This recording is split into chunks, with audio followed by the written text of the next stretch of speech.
Welcome to Invested in Climate. Protecting the planet and decarbonizing the global economy is the challenge of our time.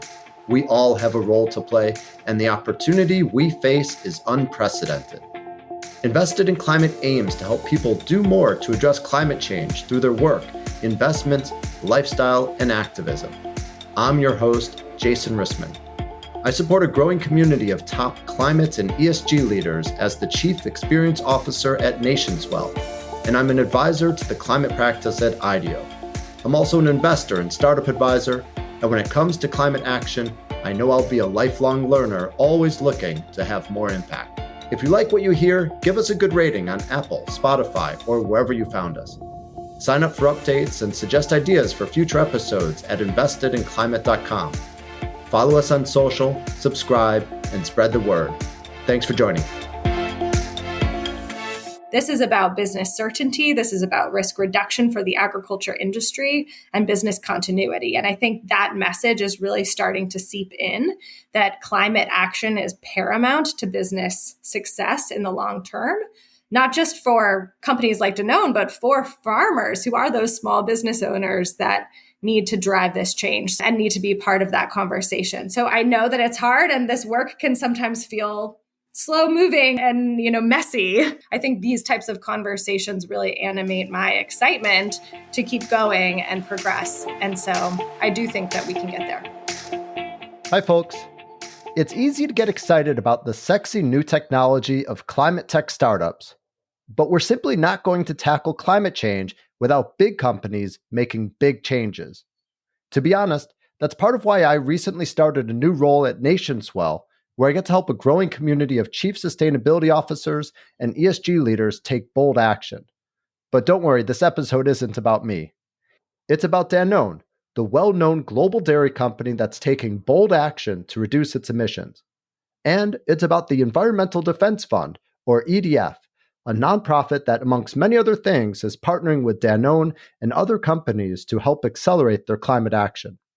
As a result of its partnership with EDF, Danone recently became the first food and agriculture company to set a methane-specific climate target, a 30% reduction from its fresh milk sourcing by 2030. We're joined by two leaders behind this commitment, EDF Director Katie Anderson and Danone's Vice President of Public Affairs and Regenerative Agriculture Policy, Chris Adamo. We talk about how this partnership is helping Danone achieve its ambitious target, what other companies are learning from their experience, the role of policy, what the future looks like, and much more. This episode is packed with insights from the front line of transforming a large company and agriculture overall. Enjoy. Katie and Chris, hello. Welcome to Invest in Climate. Hi, hey, great to be here. Thanks so much, Jason. Well, great to have you here. Where are you both dialing in from today? I am in Raleigh, North Carolina. It's very rainy here, Jason, so happy to have some sunny faces to be looking at here. Same weather, but just north in Arlington, Virginia from my house. It's been crazy. We don't need to belabor the weather, but I was just in Arizona for the Green Biz conference. And it snowed in parts of Arizona and we had a thunderstorm and it was cold. So I think we are all eager for spring, perhaps. Hey, I really enjoyed the conversation that we had previously and just getting to speak with you a couple weeks ago. So I'm really looking forward to today's conversation as well. People talk all the time about the need for collaboration and partnership, and hearing how you two work together and how well your organizations complement each other was really exciting. And we'll get into that. But first, let's just learn about each of you. Katie, let's start with you. Tell us a bit about your background, EDF, and the role you play there. Yeah, thanks so much, Jason. So my name's Katie Anderson, and I'm a director at Environmental Defense Fund. And I lead our work with food and agriculture companies to help set and achieve ambitious climate action. And so, EDF, for those of you who don't know us, we are a leading global nonprofit focused on game-changing solutions to the world's most pressing environmental challenges. And we're really focused on climate and finding solutions that can work for people as well. That's really at the center of everything that we do. We have been working with the private sector since the early 1990s and really trying to find ways that we can work collaboratively to drive action that's going to work for business and also drive real impact for the planet. And that has been really a core pillar of how EDF works. So my team focuses on that for the ag industry. And we're really excited about the opportunity to work collaboratively with Danone on their new methane commitment. Fantastic. Chris, what about you? Danone is a household brand name, but many people don't know about the company's environmental efforts. Help us get situated by hearing about your background, your role, and also the broader context of Danone's sustainability commitment. So I'm Vice President of Public Affairs and Regenerative Agriculture Policy, which brings a few different roles and responsibility. Number one, policy advocacy and thinking about how Danone can be a contributor to a larger conversation around public policy that can affect, obviously, a broader swath of the world that we work in. And also working with our internal team on regenerative agriculture, which for us means working direct with farmers in our supply chain, thinking strategically about how we build that program out, how we can incentivize and help pay for some of the costs up front to try and find a different kind of ROI for both the farms and for the company.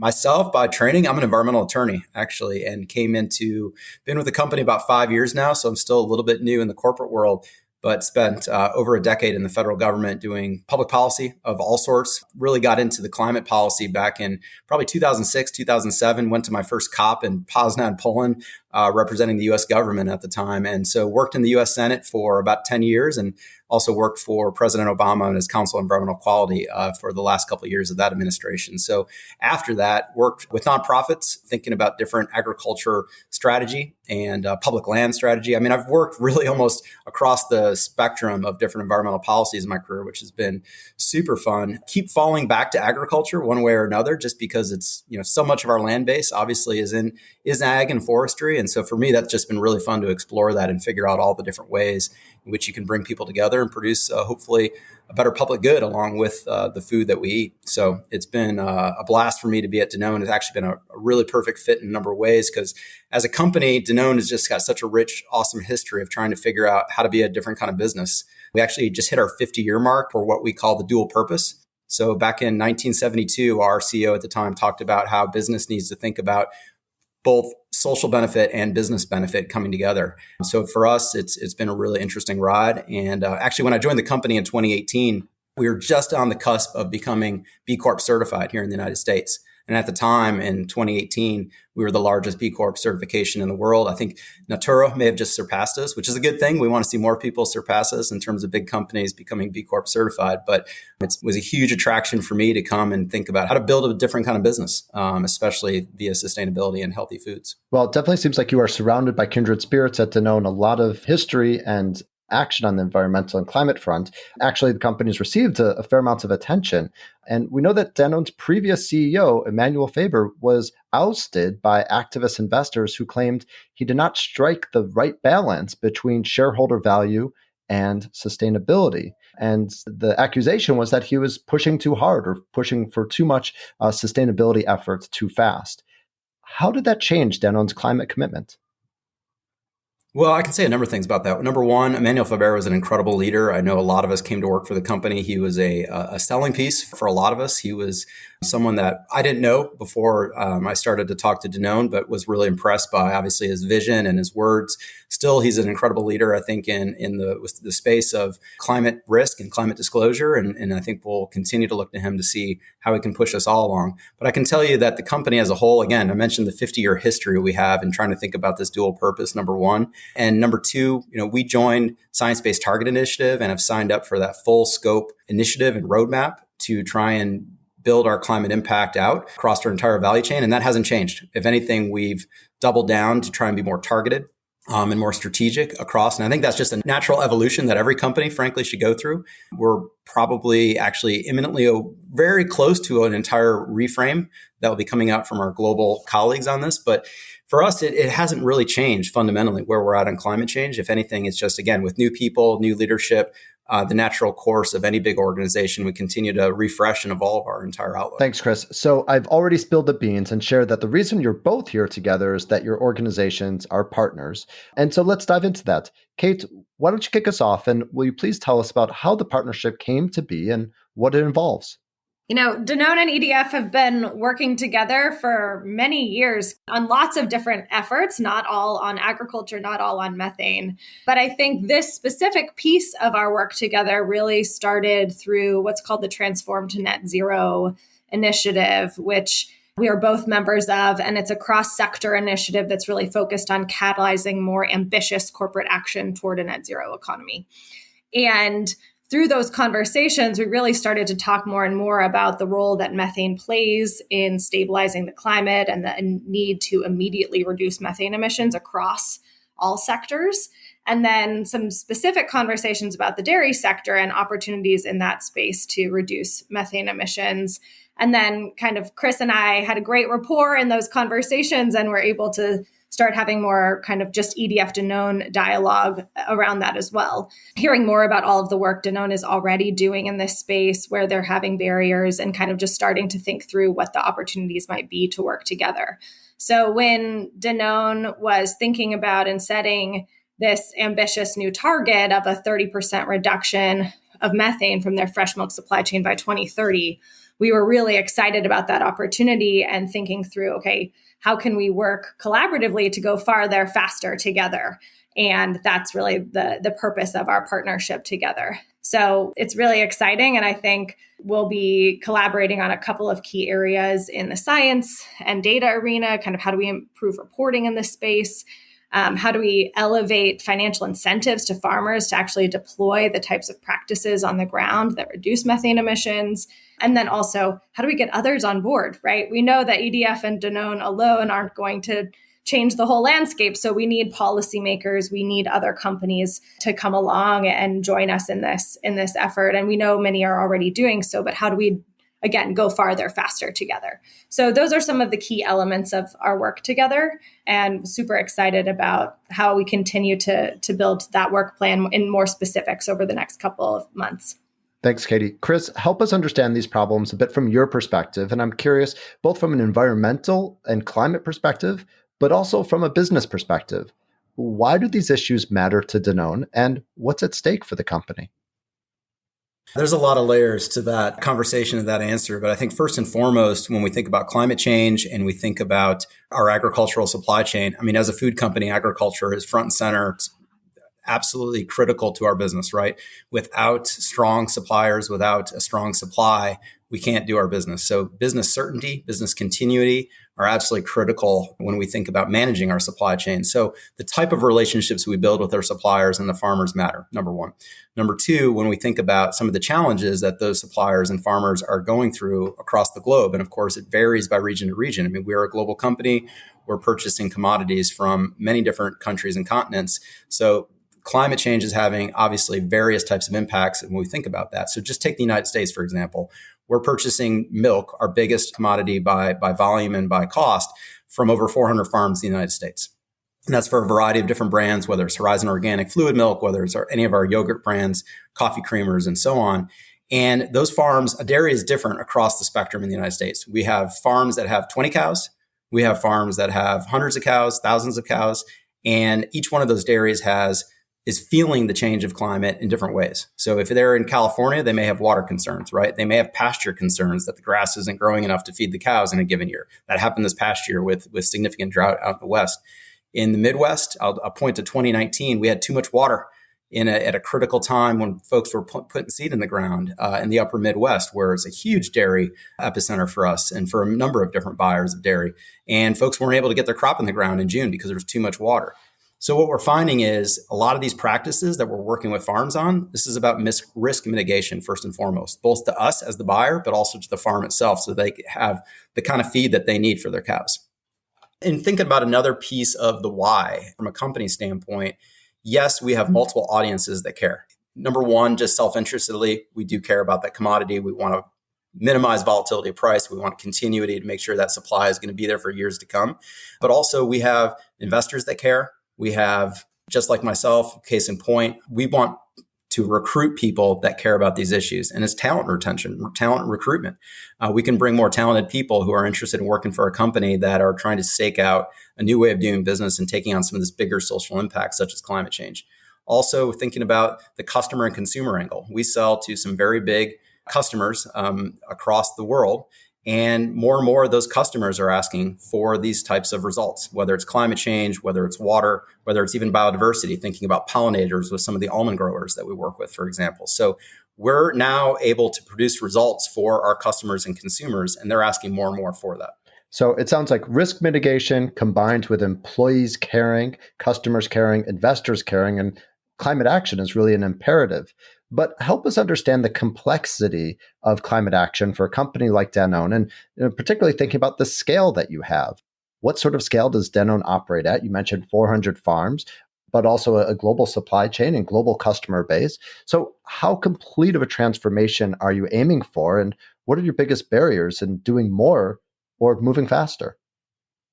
Yeah. So stepping back a bit, just thinking about, again, we have a full scope 1, 2, and 3, as they call it, commitment on our science-based target initiative. And scope 3 as a food company is by far and away the biggest. It's also the most challenging because those are our suppliers that we have to work with. So agriculture as a whole is probably roughly 2/3 of our entire greenhouse gas footprint. Dairy alone is well over half of our scope 3 footprint. So without touching agriculture, we're not making the kind of impact that we obviously need to make for our commitments, or let alone for the climate challenge itself. So ag is the lever, ag is the opportunity. And again, as I mentioned earlier, there's a lot of other ancillary benefits that come with that. We have over 50,000 dairy farms across the world that we work with. So 400 plus in the United States, but tens of thousands worldwide. That's some impact, number one. And that's a challenge, right? Logistically, those are a lot of small, and you have to think about this. This is the truth. No matter what country you're in, those are all individual small businesses. They may supply us through a cooperative, or we may interact with them in different ways, but those are a lot of individuals to touch. So we have to think strategically, according to region, according to the situation with those farms, about how can we actually push scale. So I'll give you an example in Morocco, where we have tens of thousands of small shareholder farms that we supply from. We have to think, how do we aggregate strategies to touch 10,000 plus farmers? And we've been working on different systems already to provide technical assistance, provide education on nutrition and genomics, for example, to a couple thousand of those farms. Those are some of the leaders now that we can think about leveraging and amplifying their learnings to reach that other 10,000 farms in that country. So that's just one example. We do similar methods here in the United States, but it's going to require slightly different strategies depending on the country and region, just based on where these folks are supplying us milk. Katie, this is a good moment to go back to you. Now that we understand some of Chris's goals, as well as the difficulty of his work, especially at that sort of scale of tens of thousands of farmers, let's hear about how EDF helps. You spoke before about some of the goals of the partnership, but walk us through how EDF is helping a partner like Danone make progress on these issues.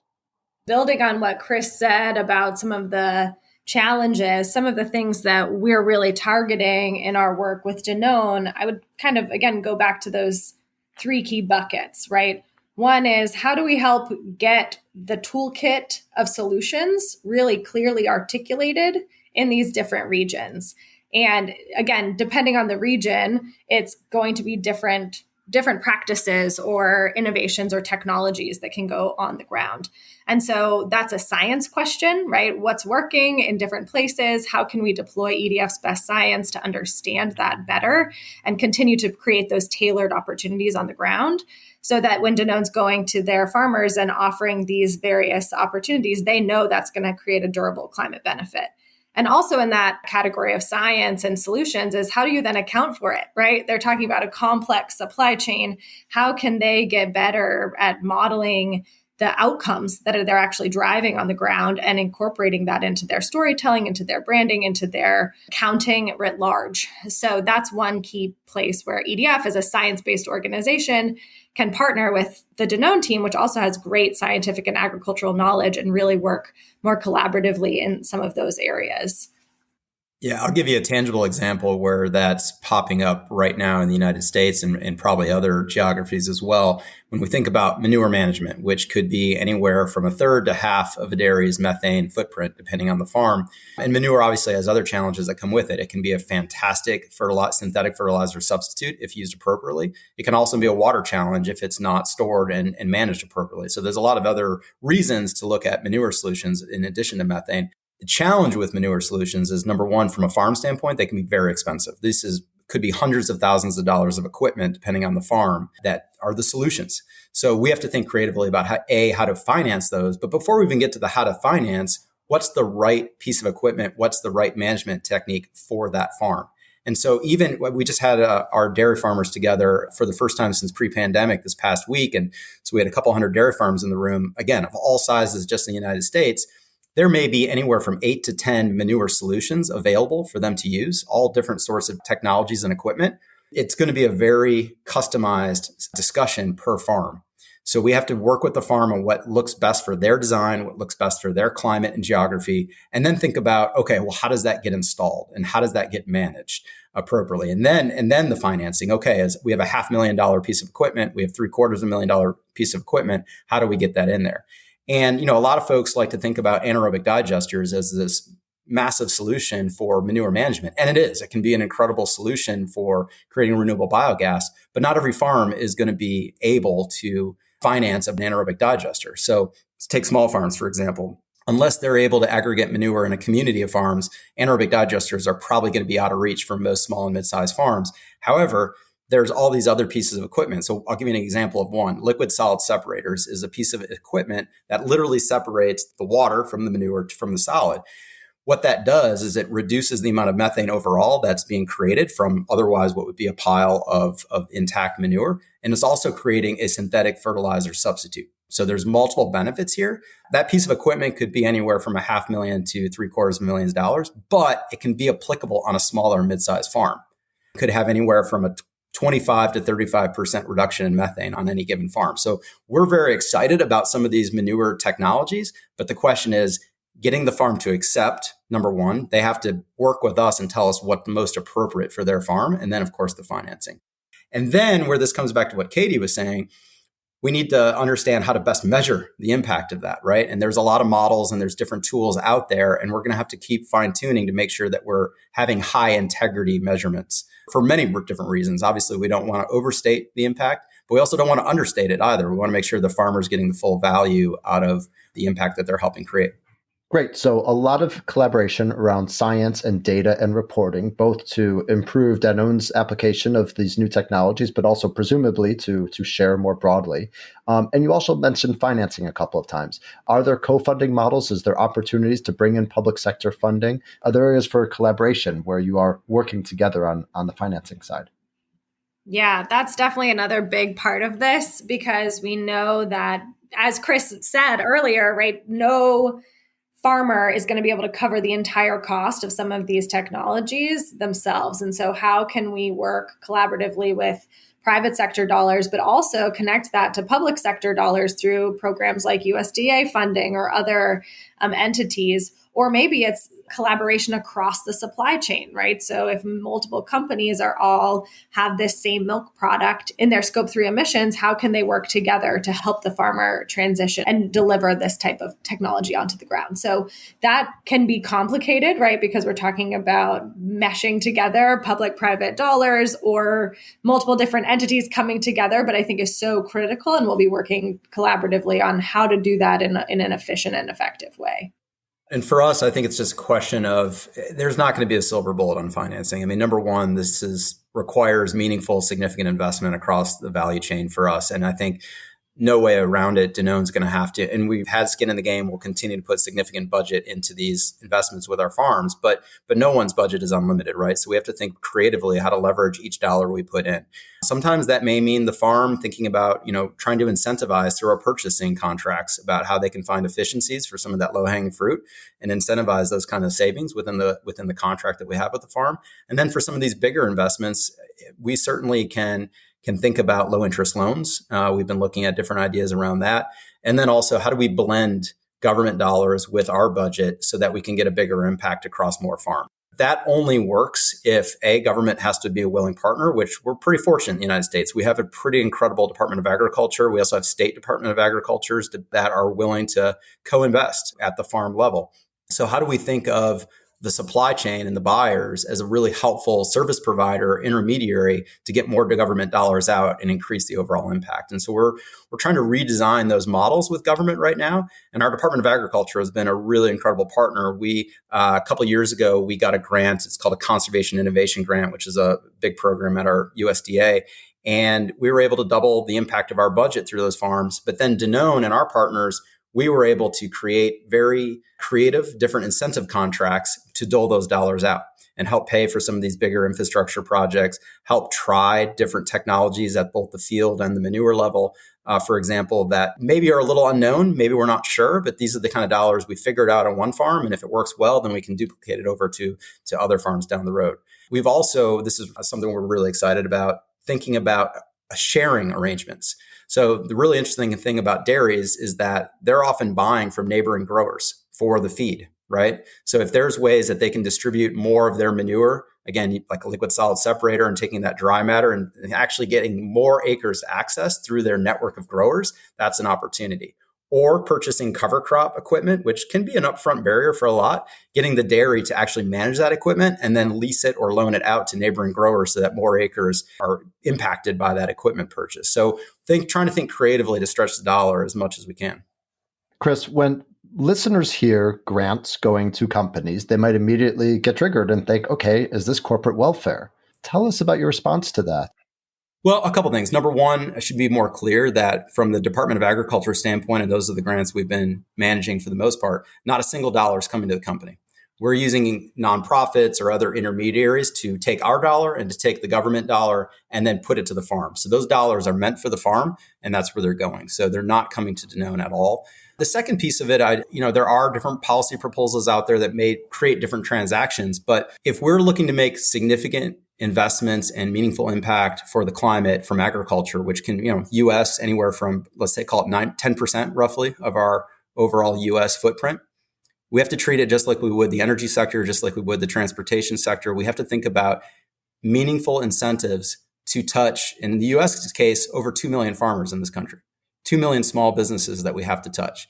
So number one, we need more people than Danone doing this, which we do. I think that world's growing, which is great. And we have to think about creative ways to get those dollars out on the ground, which is where the impact's taking place. It's not taking place in the company. It's taking place out on the ground with the farms. Something you mentioned, Chris, when we spoke earlier that really stuck in my mind was that EDF helped you prioritize methane.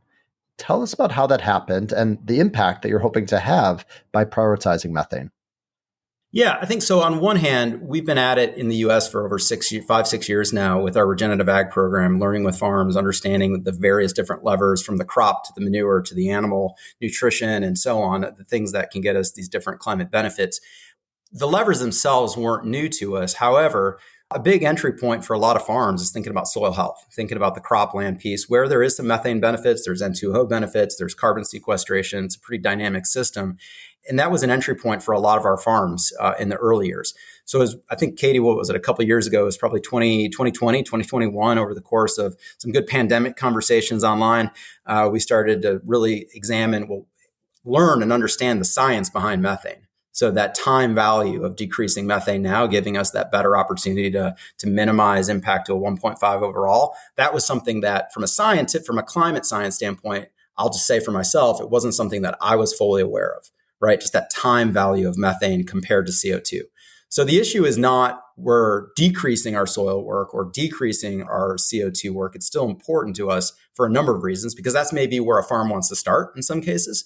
But overall, just from a Danone budget standpoint, we can have some of the biggest impact through manure, through enteric investments down the road. I think EDF helped us really understand that time value of methane is critical. Katie, anything you'd like to add about methane? A lot of people, when they hear climate, they think carbon dioxide, and that is absolutely critical. Carbon dioxide is a must do in terms of reducing to net zero by mid-century in order to get us on the best possible trajectory for climate.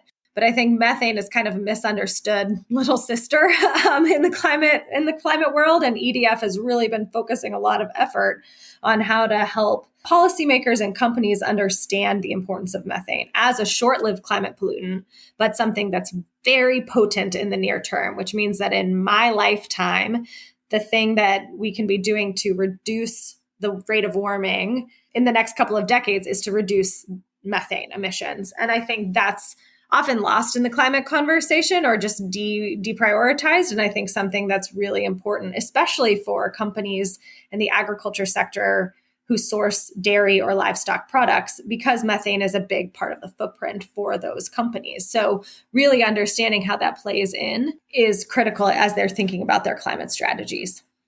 Again, this is a couple of years process for us to really understand the importance, understand where the levers are, where the best use of our dollars can go, right, across our value chain with different farms. And so we've been talking about this for, a couple of years now, but we're a big company. We got a lot of people. There's a lot of cooks in the kitchen. We got a lot of people that need to think about this and understand it from different angles, whether it's our buyers, whether it's our regenerative ag team, whether it's our sustainability team, and so on and so on. This is going to be the case in any company. So our new leadership, our new global CEO, Antoine de Saint-Affrique, I got a chance to meet him this past November. He came to New York. So I was down there with others and we were talking about just a number of different issues. And without prompt, without me asking a specific question on it, he said, and we need to start thinking more about methane. And it was just light bulb went off. I'm like, oh, okay, these conversations are trickling in the right direction, right? Our CEO, who hadn't been at the time with the company just over a year, that's the conversation had been trickling up from these one-off presentations that EDF had been hosting for us, but had been trickling through the company in a lot of different directions, which is a fantastic thing to see. I mean, to see people really be curious, learn, continue to reevaluate where we're headed and how we can have the best impact possible. Well, let's move from methane to talk about your role in the ecosystem more broadly. The concept of bringing other companies along has come up a couple of times, and not just pursuing the impact that you can create alone or just with your supply chain, but also helping other companies in the space learn about what you're doing. And a starting point is just to understand why that matters. Why, for Danone particularly, why get other companies to follow?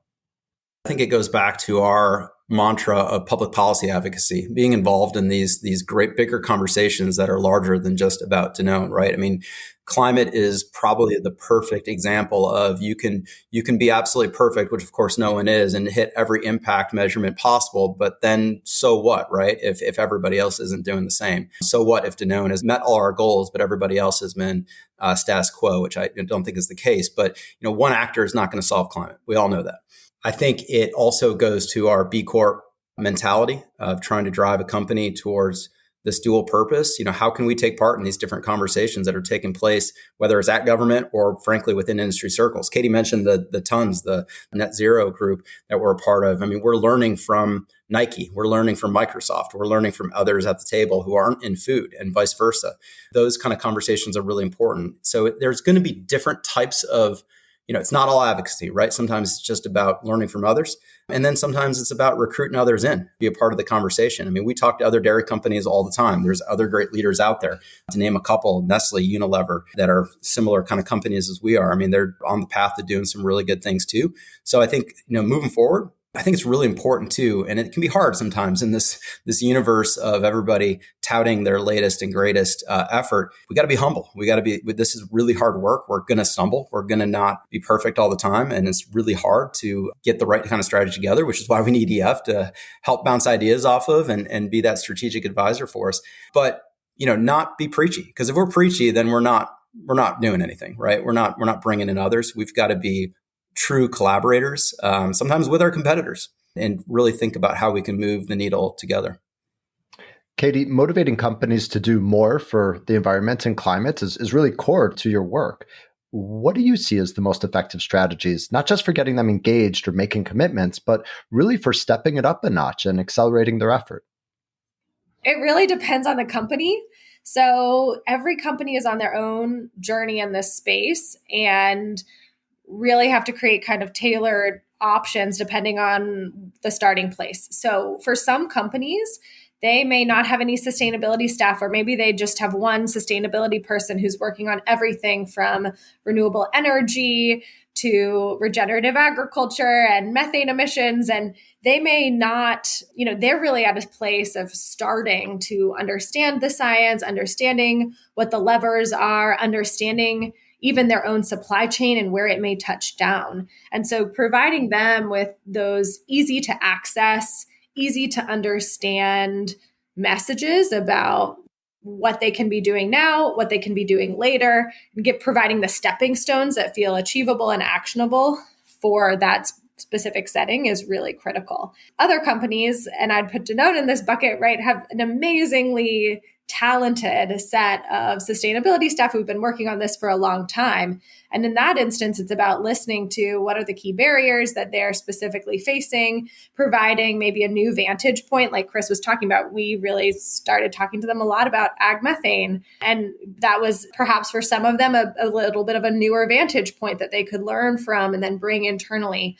And I see my role as really, how can I equip those internal change agents with what they need to start that trickle effect that Chris was talking about, right? And providing them with actionable resources that help them overcome the barriers that they're facing as they're trying to adopt.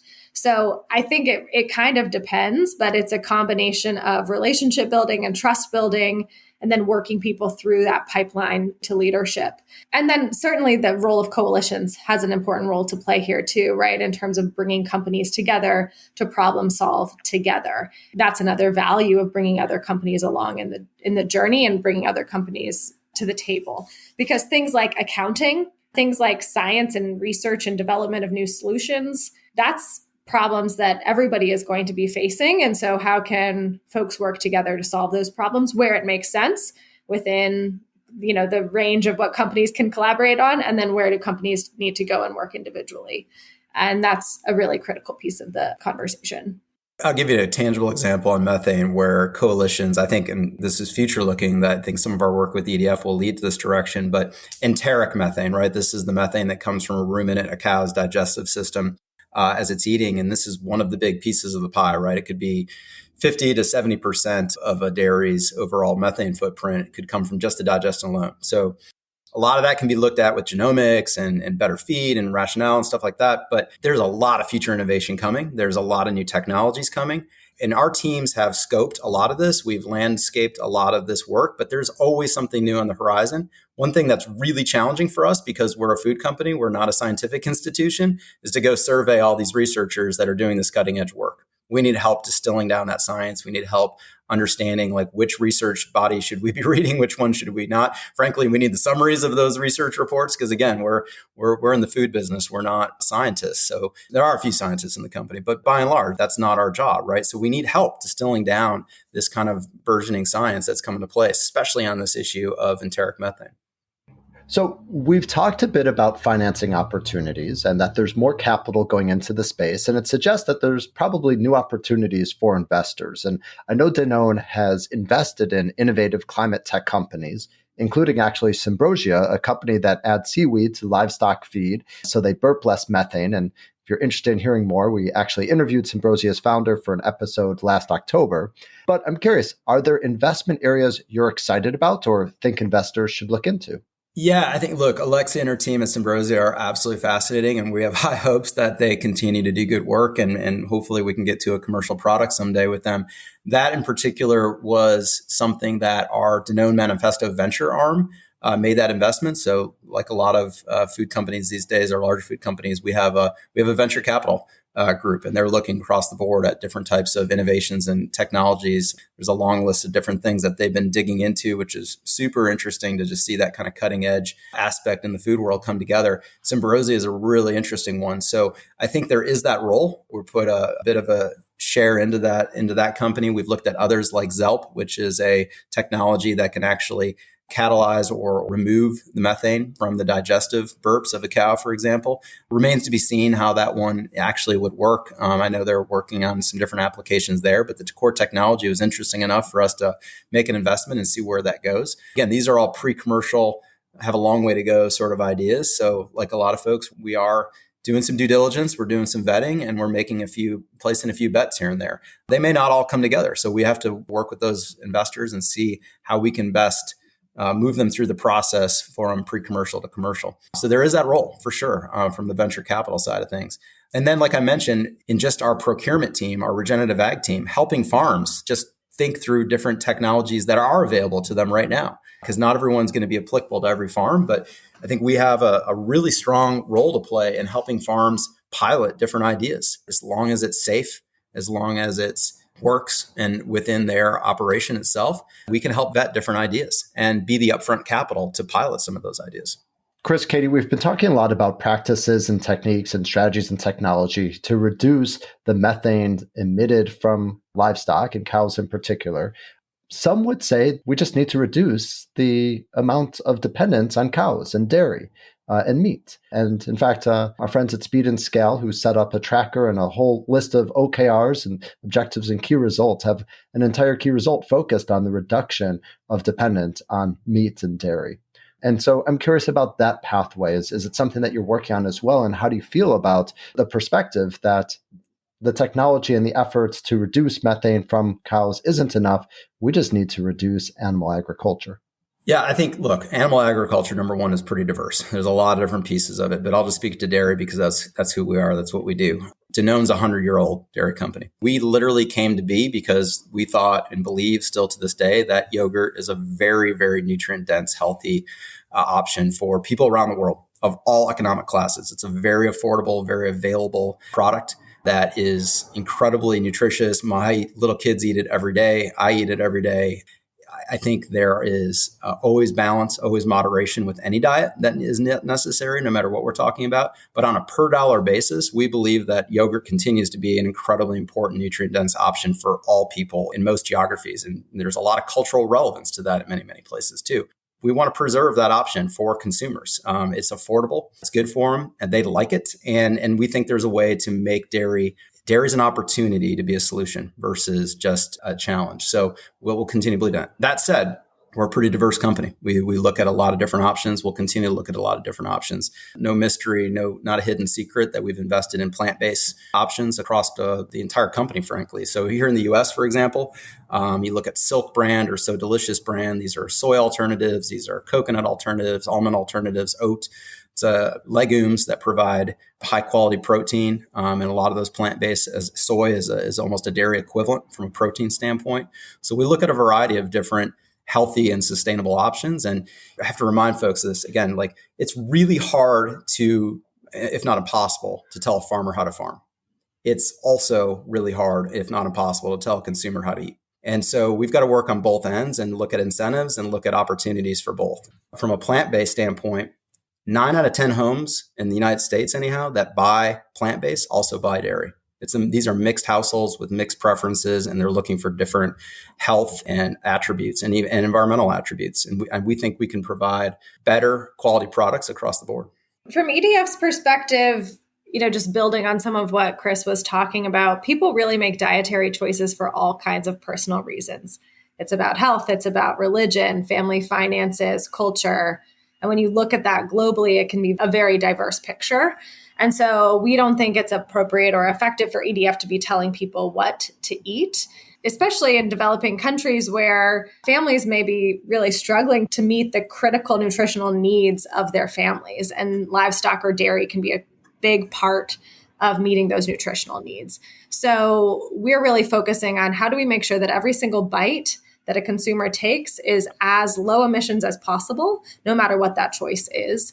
And you can do that with policy, you can do that with corporate engagement, financial incentives, and just making sure that the resources and tools are available to do that. So that's really been the main thrust. And we really need to find ways that we can feed the world in the most sustainable way possible. And I think reducing agricultural methane emissions has to be part of that puzzle. And that's what this is about.